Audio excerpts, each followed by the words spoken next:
అధ్యక్ష, శ్రీధర్ బాబు గారు చాలా క్లారిటీగా విభజన చట్టం అమలులో ఆంధ్రప్రదేశ్కి న్యాయం చేశారు, తెలంగాణకు అన్యాయం చేశారు, బీజేపీ ప్రభుత్వం అన్నారు. ఆయన వ్యక్తిగతంగా ఎక్కడ ఎవరిని కూడా విమర్శించలేదు అధ్యక్ష.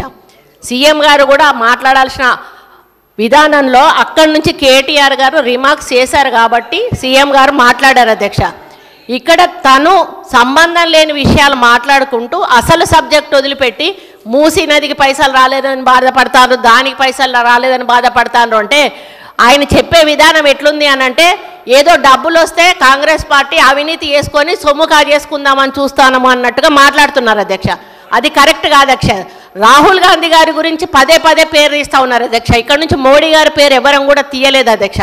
సభలో లేని వాళ్ళ గురించి మాట్లాడుకుంటూ మళ్ళీ సీఎం గారి సీటు గురించి పదే పదే అక్కడి నుంచి కామెంట్స్ వస్తున్నాయి అధ్యక్ష. ఇదేదైతే ఉందో రెచ్చగొట్టి సబ్జెక్టును డీవియేట్ చేసి డైల్యూట్ చేసి దీని సీరియస్నెస్ పోడగొట్టడానికి ఆ రెండు బెంచ్లు కూడా ప్రయత్నం చేస్తూ ఉన్న అధ్యక్ష.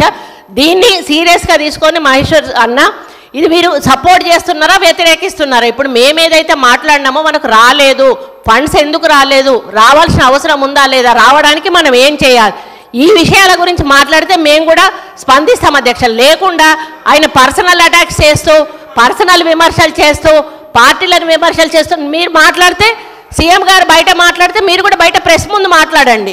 కానీ అసెంబ్లీలో సీఎం గారు మాట్లాడిన దాని మీద ఇక్కడ మీరు రెస్పాండ్ అవ్వడం అనేది కరెక్ట్ కాదు అధ్యక్ష.